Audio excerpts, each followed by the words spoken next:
Hero రోడ్డుకి అడ్డంగా నిలబడినాడే. యో ఈ బండ్లో మా ఇద్దరికే సరిపోదు, నీకే అడిచేది లిఫ్ట్. ఇది లిఫ్ట్ కాదు సార్, థెఫ్ట్. ఆ పిన్నిస్ బండ్లు మాకు వద్దు కానీ అర్జెంట్ పని అడం జరుగు. ఇది పిన్నిసి కాదు, కత్తి. నేను అమ్ముకునేవాడిని కాదు, దోచుకునేవాడిని. దొంగ అంటమ్మే దిగు.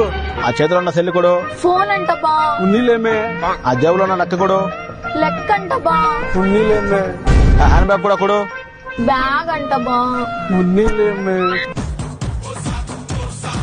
సార్ ఒక్కసారి బ్యాగ్ ఇచ్చారంటే దాంట్లో ఒక ముఖ్యమైన వస్తువు ఉంది, తీసుకుని మళ్ళీ ఇచ్చేస్తాను సార్.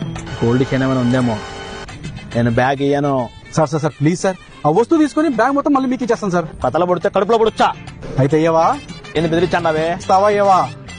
ఇయ్యాను. ఈ కథ ఇట్ట కాదు గాని అడిగితే ఇస్తా కదా, మ్యాన్ హ్యాండ్లింగ్ చేయాలనా? అసలు ఏముంది నా బ్యాగ్ లో? ఓటర్ కార్డు కోసం ఇంత రచ్చ చేసినావా? ఓటర్ కార్డే నువ్వు దోసుకుంటే ఇది ఒక్క రోజే దోసుకుంటావు. అదే అన్న మళ్ళీ గెలిస్తే 5 ఏళ్లు మా గొరుగుతోడు గుండు, 5 ఏళ్లు మా గొరుగుతోడు గుండు. అట్ట అన్నని దింపాలంటే ఇదే కదా మా కాగితం. జగనన్న, నేను ఇన్స్పిరేషన్ గా తీసుకుని ఫీల్డ్కి వస్తే ఈడ కూడా మా పొట్ట కొట్టినావా?